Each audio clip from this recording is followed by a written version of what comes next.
distinguées personnalités qui finalement ont eu raison, peut-être trop tôt, mais qui ont toujours démontré que le dialogue, l'échange, le partage, la solidarité sont des vertus cardinales dans la République et en tant que citoyens, ils y tiennent et ils l'ont démontré.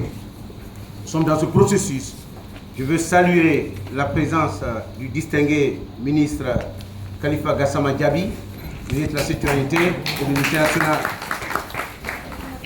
Je voudrais saluer la présence de El Hadj Amadou Damaro Camara, président du groupe parlementaire RPG Arc-en-Ciel.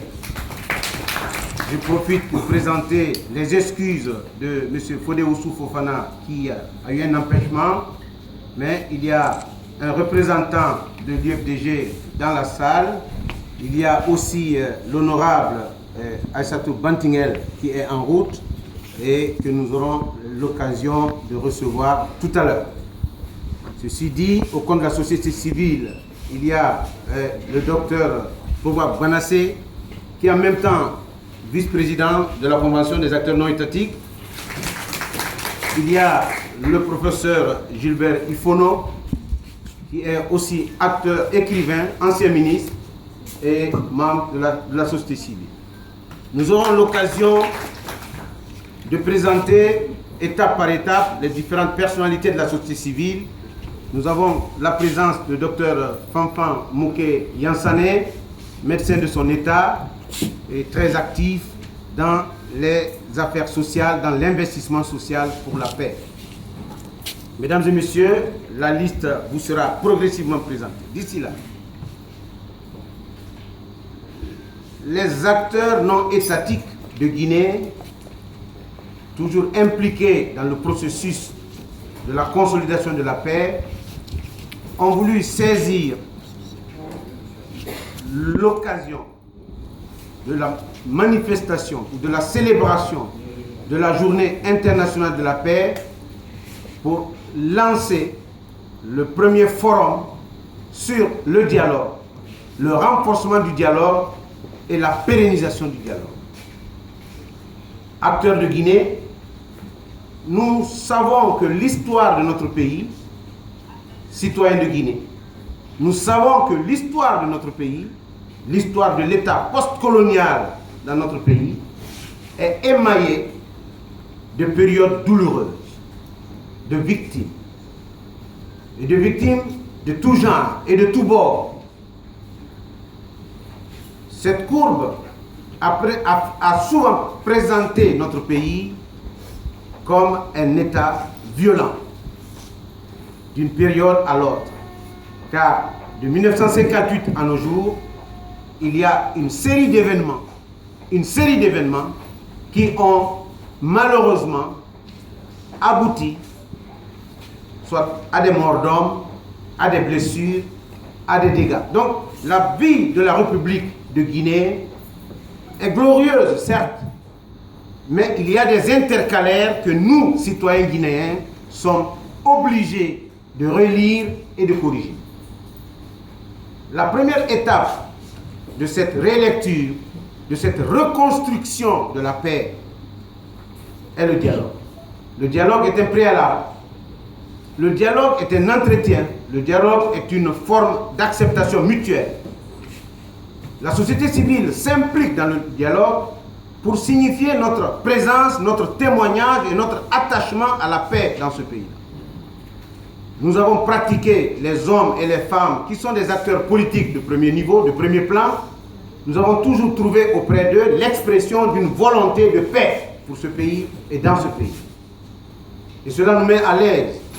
D'autant plus que le 20 août 2015, il y a eu un accord entre l'opposition et la mouvance et l'exécutif.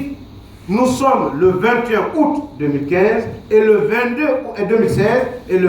août 2016, le gouvernement de la République, l'opposition, les institutions républicaines, la mouvance présidentielle, au plan technique, commenceront ce que nous avons appelé le dialogue d'État.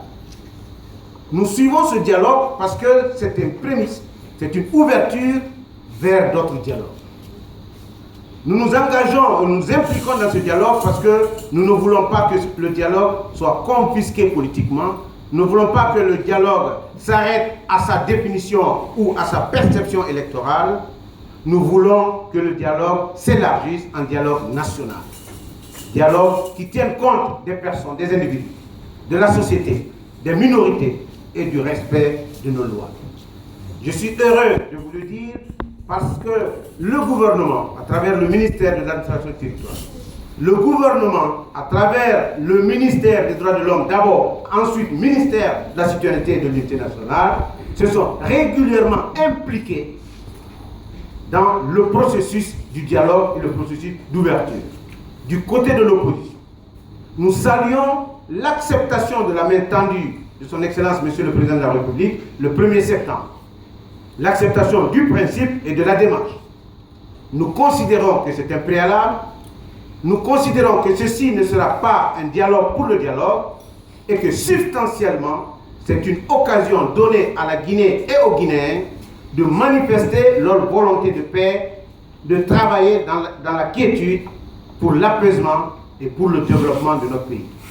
Je salue la présence de distingués représentants de la société civile, toutes tendances confondues.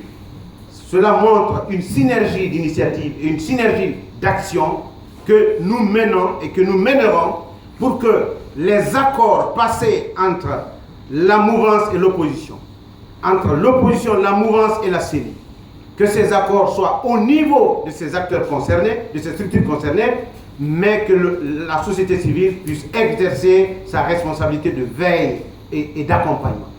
Pour que substantiellement, la politique retrouve sa définition noble, c'est-à-dire la politique au service du peuple. Pour que la politique ne s'éloigne pas de la République et que la politique ne soit pas l'affirmation de l'ethnie ou de l'ethnocentrisme, que la politique soit le respect de l'homme, le respect des droits de l'homme, le respect pour les minorités, le respect de la différence, la solidarité, la justice impartiale et la compassion. C'est le rôle de la société civile et nous souhaitons exprimer, démontrer, exercer ce rôle avec, ma foi, l'autorisation de toutes les organisations de la société civile et l'acceptation des acteurs concernés. Je vais parler des acteurs politiques, je vais parler des acteurs économiques, des acteurs judiciaires, des acteurs administratifs et parlementaires. Je vous remercie.